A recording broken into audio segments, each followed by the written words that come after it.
sé que hay periodistas importantes acá que necesitan comunicar esto en inglés. Yesterday, on October 14, 2025, the government of the United States of America carried out a new set of extrajudicial executions against civilians who were aboard a small stationary boat in the Caribbean Sea, just a few miles off the coast of Venezuela. Recent reports of public domain have identified two humble fishermen from the Republic of Trinidad and Tobago among the victims.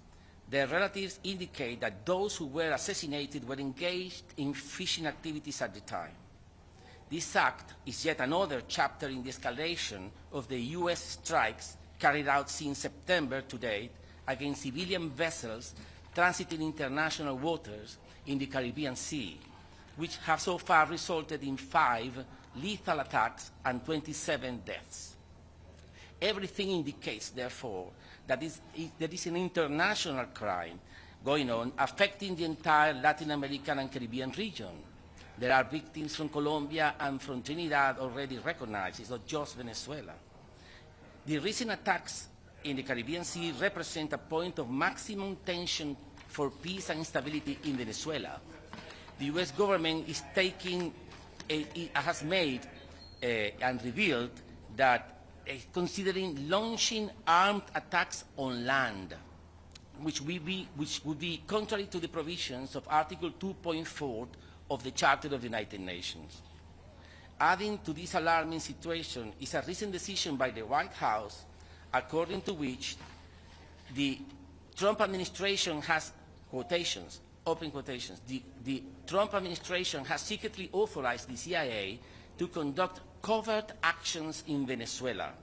The new authorization would allow the CIA to carry out lethal operations in Venezuela and conduct a series of operations in the Caribbean.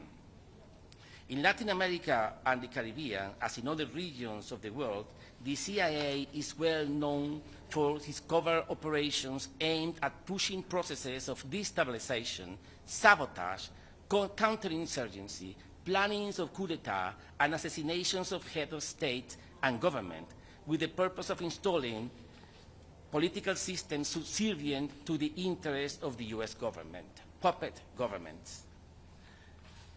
All these actions previously described constitute an escalation in at least 3 directions: a major warmongering propaganda operation, a military escalation, and a clandestine intelligence plot with a license to kill in order to impose a coup d'etat in the Bolivarian Republic of Venezuela.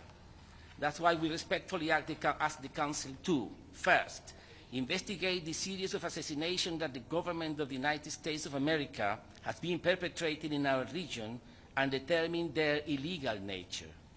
Second, confirm the threat that these illegal actions pose to the preservation of the zone of peace character of the Latin American and Caribbean region, including as a result of the extrajudicial executions, the concentrations of the U.S. military forces near the Venezuelan coasts, the bellicose rhetoric of the government of the United States against Venezuela, and the clandestine operations of the CIA with a license to commit political assassinations in Venezuela and the region as a whole.